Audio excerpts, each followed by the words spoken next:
Hello, Alex. Hello, Andrew. What's this? This is Brains on the Outside, a podcast about exploring creativity through ridiculous business ideas. That's right. Every Monday, we are here coming up with wacky and weird and wonderful business ideas. Like, what if there was an app that could tell you when your favorite show was about to start to suck? So, for more ridiculous ideas like this, stick with us and we'll get on with the show.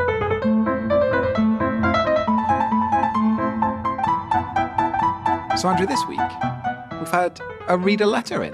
Excellent. Yeah. There's been lots happening in the world. I've been expecting there to be some questions for us. Yeah, absolutely.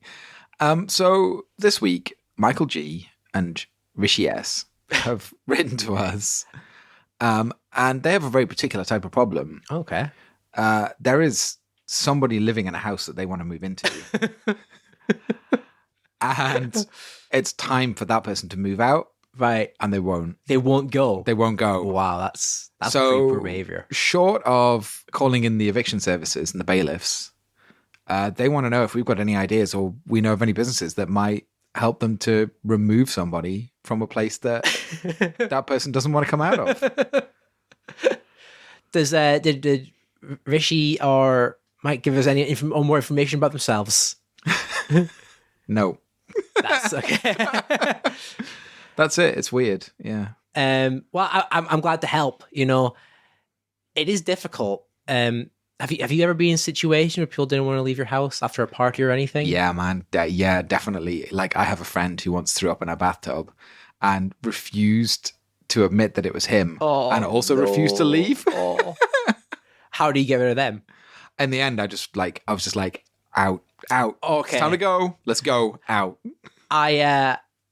I feel this person that our listeners have a problem with, they might not listen to just get out. I had a party once, and I have a tactic with people which is just putting my pajamas on and then putting Ancient Aliens on TV, and that clears a party out. My granddad, when my dad was young, and he would bring girls home, my granddad would come downstairs dressed in his pajamas, brushing his teeth. And that was the signal that it was time to leave. Everyone get out. Yeah. Out you go. Yeah. Bob's brushing his teeth. It's time to leave. Okay. So how are we getting this guy out of his home? Yeah. I think she's making it really, really uncomfortable for him. Like, I think you have to bring in people he doesn't want there. I think that's like everyone who's already there, right? I think maybe ex-girlfriends, school bullies, labor leaders. All of his children. All of his children. Get them in. That might... I also expect this man feels no shame. So yeah, that's difficult freezing him that way. Yeah, for sure. What about if we just made it slightly difficult for him to be there? Like, it was just annoying. Like, the Wi-Fi never worked. Yeah, or exactly. No, it did work, but it was really slow, intermittent. Yeah, intermittent. Yeah, it couldn't load a YouTube video consistently at 240p. Yeah, that would break you. That would be real. Yeah, that would be rough. Or like, it's just there's never any beans. The fridge was always empty. Yeah, there's only ever brown bread. Yeah, there's never. He strikes me as a white bread kind of guy. I think he probably is. Yeah. Just little things. You're like, maybe I do need to move. Incepting him with like the wallpaper starts to peel. Yeah. Could you have it so that you went in when he was asleep and moved things around? You changed the wallpaper. Oh, what if we put a ghost in there? Oh yeah, that would probably do it. Yeah. Yeah. What if we put a ghost in there? Yes. Poltergeist. Yeah. Although I guess you don't want to screw stuff up so much for the future inhabitants of the house. You want people to move in there after him. Yeah, you don't want a Slimer. Okay, you're talking about moving things in. What if we just continued on as normal? Okay. He ain't leaving. We just move the next people in anyway. And we're like, okay, mate, you can stay, but they're going to be doing their business here. And that's their bed now. I mean, you can walk around if you want, but they're going to be taking a meeting in that room. So, Are you saying that every person who has ever lived in this house also still lives in this house? If you go deep into the halls of Westminster or Downing Street, you can still find Gordon Brown. Yes, all the way back. We're just cutting straight to it. Every living prime minister still lives in number 10. Yes, that's why you never see the back of it, because it goes on for freaking miles. Long. Yeah. There's like 10 Downing Street, 10.1 Downing Street, 10.2 Downing Street, all the way back. Wow. That makes being the head of this country, it makes it a real commitment. Yeah. Because every other fucking realtor who's been in charge is still in there. If you want to have a really long term as prime minister, or otherwise you're shuffled back into the slightly worse version of Downing Street. Yeah. That also a bunch of other prime ministers have lived in and don't really like. Is it like a tiering system that the longer ago you were, the worse your accommodation is? Or is it how long you were in power? Oh, so you think maybe the longer you're in power, the nicer the room you get. Yeah. Okay. I mean, I don't know if that works very well as a theory, because then probably some pretty bad people are going to end in some pretty nice houses. Yeah, I think Margaret Thatcher was 12 years. Yeah. Right? So, yeah. I think there is just you are shuffled back. Approval rating. Approval rating, yeah. Current approval rating. As of today. As of now. Do people like you? What about if we just unbuilt the house around him and rebuilt it on the other side of the street? Brick by brick. Yeah. So we eventually there was just him standing in that little slot between 9 Downing Street and 11 Downing Street. Yeah. Him standing there. I really like that. I like the idea that it's happening without him realizing, because there's loads of the building that he never actually goes in. Oh, yeah. And like one day he opens a door and it just opens out into the street. There used to be a bathroom here. What? He goes to the kitchen. I imagine there's like the real office, and then maybe they've made him a fake little toy office. Yeah. For him to hang out in, and that's all he goes to. So you can take 95% of the building out. Yeah. Actually, that also makes me think, like, maybe we just build a house on the other side of the street, which is like more exciting and more fun for him to be in. So it does have like little bumper cars in there. It's got a little rocking horse to sit on what he's doing his meetings on Teams. This is such a interesting insight into what you think goes on in Boris Johnson's brain, where it's like, if you give him a bumper car and a children's rocking horse, he's like, let's go. That's that's what I feel like. I don't really want to delve deeper into the actual mind of Boris Johnson. If you stare deep into that abyss, it will stare back. Yeah, exactly, yeah. What if you build a second 10 Downing Street somewhere else, and we just sleep, you shuffle him off into there, he wakes up, and then you just pretend. You deliver fake copies of The Sun every morning, you have a fake broadcast going in, and you give him fake papers to sign every day. It feels like a lot of effort for someone we don't care about anymore, though. Yeah, that's a lot of taxpayer funding going into keeping this charade going. It is. What if we just catapulted him into the sun? Andrew, a really nice thing has happened to us this week. It has. We've got a lot of very exciting emails in. We have, and someone sent us a voice note, man. Yeah, of a very exciting and innovative business idea. I think we should just play that. Yeah, here it is. Hello, brains on the outside. I listened to your Mayo episode and I've got an idea for you. So, you know the old school pens, like a Bic pen that's got the 4 colours in? Instead of colours, you have sauces in each one. Click down and it puts a sauce out. And what you could do is, rather than having like your mayo, your ketchup, your barbecue, you can carry around the sauces that you don't usually have. So some peri-peri, sriracha, hot sauce, so that you can sort of use it anywhere you want. And it'd be pocket-sized. So pop it in your jacket pocket, take it around with you. So you get a hot dog, you put your sriracha on, and then even linking back to your toothpaste idea, the 4th one could be a little toothpaste. And you know how you get some fancy pens that have like a highlighter on the end? Instead of a highlighter, it's just a tiny little toothbrush. Thank you so much, Helen from South Shields. Absolutely loved it. It was brilliant. I really love the idea of being able to take these fancy sauces with me everywhere. What sauces would you have? I almost exclusively have mayonnaise. I recently discovered tomato ketchup. Whoa. Yeah, I know. Like you didn't know it existed until recently. I basically never hiked Mount Ketchum until 3 months ago. Wow. Why? It gave me weird vibes, and I just decided to avoid it. I'm not a fan. I got to be honest. No, I think it's fine. I'd rather have brown sauce. But this is the beauty of Helen's pen. Yeah. You can have it all and then brush your teeth. Yeah. Yeah. Now, true. if someone else had an excellent business idea, yeah. How could they get in touch with us? How could they send it to us? The best way to do that is to email it into us. And if you want to email us in with some written words to start with, then we can have a bit of back and forth and you can send in a voice note. If, like Helen, you just want to send in a voice note, just go for it. The best place to do that is on our email, which is brainsontheoutside@gmail.com. If you like, you can also tweet at us, brainsoutside, or get to us on Instagram at brainsontheoutside. Perfect. I'm super excited to hear what other ideas come in. I can't wait. It's one of like my favorite things that's ever happened on the show. Yeah. Fabulous. Right, on with the PM. On with the show.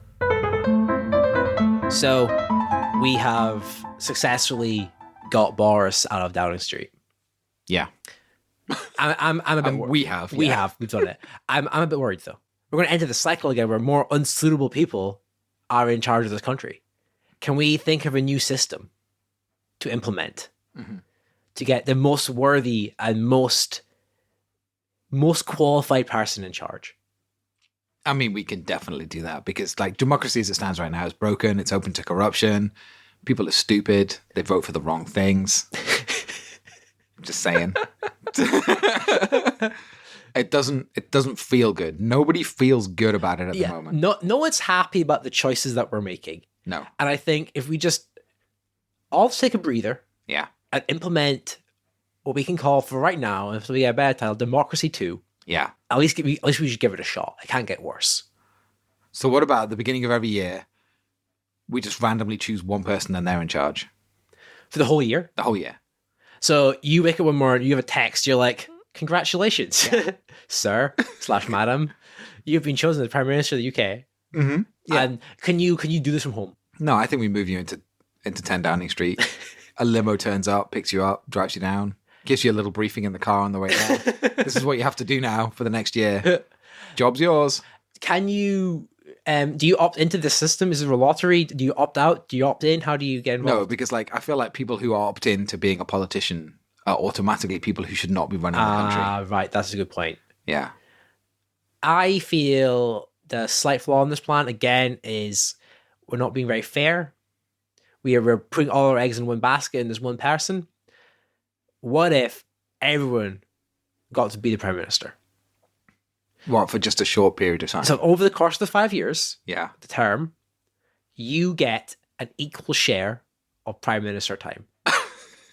So maybe everyone gets half a second in a course of 5 years. And in that time, you have absolute power. Oh, wow. Okay. So you just have like a really short window though where you can make a policy. Yes. Yeah. So you just have to shout it out. That you can't. The good thing about this is you don't have time to corrupt anything because you can't have huge sweeping policy changes when your policy has to be condensed down to probably 3 or 4 words. Right. So like the first person's there and they're like, no taxes. No taxes. And the second person's like, more taxes. And then maybe there's someone off in the background crunching some numbers. Working out how to actually do it. Yeah, how to do it. Privatize the NHS. Nationalize the railway. Free haircuts for everyone. I think this chaos is fair, though. I think it would balance out, right? Because people get so pissed of everything changing all the time. They'd be like, right, it's your turn. Just be chill, man. Just be cool. What would your... Right, you get a text and you're like, in 15 minutes, your phone's going to ring and it's policy time, Alex. Go. I mean, there's a lot of serious ideas there. But the thing that's in my head is like, it's just free haircuts on a Tuesday. You know, honestly, after you said that, I've been thinking that's how I might use my one as well. I really need a haircut. Yeah. And I love it for free, man. Because as well, like, there's be tactics to it. There'll be tactics. Because if you do big sweeping policy changes in your 0.75 seconds, people are going to come and veto them after. They're going to use their 75 seconds to get rid of your one. But if you go for little things like maybe the bus route from Durham to Newcastle should be free, people aren't probably going to step on your toes there. Hot pink passports. There you go. Yeah. People aren't going to be thinking about that. Yeah. Yeah, if you do something inconsequential. You sneak these little ones in, the little wins. Okay, right. Here's a different idea. Mm-hmm. What if we go back to the first thing where we randomly choose one person? Right. Yeah, for a year. Mm-hmm. And during that year, they can do anything they want unless any single person vetoes it. So you have to craft a policy that everyone will be maybe not happy with, but can accept. Yeah, they're either happy or they're ambivalent about it. They don't care. And you can resubmit. Like if one person vetoes, like I'm like, free haircuts on a Tuesday, and you're like, nope. I work on a Tuesday. Okay, then you resubmit. Free haircuts on Tuesday, but Alex gets it free between 9 and 10 a.m. on Wednesday. Yeah, exactly. Yeah, unless you work on a Tuesday, in which case. Yeah. I mean, I like this idea of brute forcing it through having a million caveats. Yeah. You have it on Tuesdays. Bethany has it on Fridays. Yeah. I want to pay more for my haircuts for some reason. So yeah, I think this could. I think there's something here about there's a little bit which is open to some kind of corruption though. Okay. Which is like, what is the window in which I can veto something? Because if I wake up at like 2 a.m. and I'm like, Andrew off Brains on the Outside is never allowed to go to Butlins again. And you're a big Butlins fan. Okay, because that's not a great loss to me, but I can play in this space with you. But you're asleep, and it doesn't affect anyone else, but it just affects you, but you're asleep during that policy change.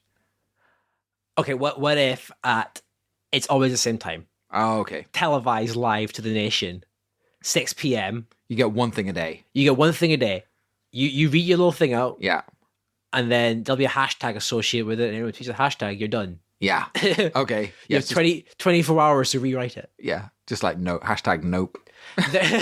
There's a lot of potential for gridlock here. Yeah. You need to choose your starting state really well, I think. I think it's a really clever idea because it balances really nicely. You don't do anything which pisses it doesn't piss anyone off. Mm-hmm. Right? And that's nice. It's quite a nice, I feel like it would be it might be boring as well. That's the only thing. I feel that we've had enough exciting politics. Yeah, that's true. Is there any checks or balances in this? Aside from, ultimately, like the veto is the checks and balances, isn't it? Yeah, exactly. Because like, if someone actually knows what they're doing as well, like it's like pure wisdom of the crowds. You're like, right, no taxes. Someone who understands this is going to go like, nope. And you're like, half taxes, and someone else is going to go, no, man, this is madness. Is okay, right? Twitch plays Pokemon. Oh yeah, right. So there's a Pokemon that people on the stream site Twitch. There's like 100,000 of them, and they all mash buttons into their keyboard, and they all play Pokemon, the same game at the same time. So we have a policy which is like basically every referendum. Yes, everything's a referendum. At 6:00. You get to go on to the gov.uk website. Yeah. And there's just a blank sheet of A4 paper. Right. And everyone just starts typing. And eventually words will form, and that is the law. Oh, holy shit. Wow. Yeah, okay. Because eventually some people will... Oh, yeah, okay. Huh. Yeah, that's pretty neat, actually. But Tom, this is wisdom of the crowds. The problem is... I'm going to end up viewing myself here, but the problem is the wisdom of the crowds. That's what got us into this Boris Johnson mess in the first place. True. It's totally true. What about if instead of voting for a person, we vote for the thing that we think that the person who runs the country should be best at? So you mean... So it might be like, I think that we need a prime minister who's really focused on economics. So I'm going to put my vote for economics, and then if you also vote for economics, and if everyone votes for economics, or the majority vote for economics, then we find the best economist in the country, and she becomes the prime minister. Expanding the ballot, not just to be 5 names, but to be either every name or an abstract concept like baking, money, and it's saving, sport, tiddlywinks, like everything. You just put it. You take. I want someone to be who's really good at. I want the person who makes the best baked potatoes. Take that, and then eventually, if everyone takes that, we get a really good baked potato present. I imagine the ballot sheet is now like a D&D character creation sheet. lots of stats and everything. And you're like, I think the Prime Minister should have like a +2 on defense roll. Yeah. Like 7 intelligence. Yeah. 16 charisma. We take out everyone's D&D sheets, we average them. Yeah. And then we just go out on a search across the country. Yeah. Maybe televised on ITV as a talent show, just to find the person who most matches this D&D character sheet. This is really good, because also it means we have to start now to find the Prime Minister 5 years from now. Yeah. Because it's such a big process. It's a big process. And it also gets complicated. That's actually really exciting, because now you have to have like tournaments and games the whole time to figure out who is the person in the country who's most like a mage with 5 wisdom. What if we actually just did contests the whole way through, and it was just like the first round was everyone gets paired up with someone else, rock, paper, scissors. Luck is important. And then if you win that, you go through to the second round. You get paired up with another person, and the second challenge is make an omelette in 20 seconds. We go through every single skill you might need as a person and a leader. Yeah. In the United Kingdom of Great Britain and Northern Ireland. So it's like, how well do you queue? How well do you make it? Like thoughts on tea. Yeah. What is your thoughts on tea? How long can you talk about the weather for? This is what I'm torn between falling into these like we're creating the Prime Minister as the most British person, the ultimate stereotype, or is it all games of luck and chance? Like, do you just do rock, paper, scissors, and then you roll some dice, and the Prime Minister is the luckiest person in the country? I believe that it's actually the best way to do it, isn't it? Right. And it's not just one big game, it's just like lots and lots and lots of games. So it's real compound probability situation. So if you actually end up being the one person, you are pretty darn lucky. You're pretty damn lucky at it. Okay, I think we're basically here. Yeah. So, right, Boris is out in August or whatever. We need to start. We need to get this 56 million or whatever of his everyone in the UK down to 1. Yeah. Everyone starts flipping a coin. Yeah. And if you get 100 heads in a row, that's it. That's it. You're the person. Oh, so you're thinking there's one thing. 100 heads, not like I imagined there's lots of little games. Yeah. You pair up. You first person to get tails. You pair up again. You had like Squid Games, but for government. Luck-based Squid Games for government. Yeah. Democracy 2. Well, that's democracy solved. That's it. Done. Yeah. Perfect. So that's it, Alex. That was it. That's the end of the show. We've tackled some very difficult, extremely topical problems. How to get Boris out? I think our solution, which was they just keep living there. You put them into the back room, get the new Prime Minister in forever. There's so many good things about that as well, because it means that the parties, when they elect their leaders, the leaders have to be thinking about the fact that you have to live, like future leaders are like, I'm going to have to live with this idiot until they cark it in this house. Is this really what I want? The even bigger problem is, how do we fix democracy? How do we get new people in? I thought we did a pretty good job there as well. I think so. I really like total luck as the answer to that, because I feel like it's probably that anyway. It's kind of that's more fair to us than the current system. Yeah, which is did you go to Eton? Yeah, exactly. Were you lucky enough to go to Eton? This is, were you lucky enough to win this massive contest that we've created? Yes. Yeah. And I think, I'm not sure in practice it'll be better, but at least it'll be different. Yeah. It'll be a change from the last 12 years. So, Andrew, if people wanted to write to the show, what's the best way to do that? There's a few ways. You could email us at brainsontheoutside@gmail.com. You can go on our Twitter at brainsoutside, or you can find us on Instagram at brainsontheoutside. And we're looking for your business problems, or if you have business ideas, like Helen did earlier, we would love to hear them. We would really, really would. And the absolute most best and wonderful thing that you could possibly do for us is tell your friends. That'd be so amazing. Yeah. We've got a growing audience and we're so pleased with it. So we love every single one of you. Thank you. Andrew, keep your brain on the outside, man. Keep your brain on the outside.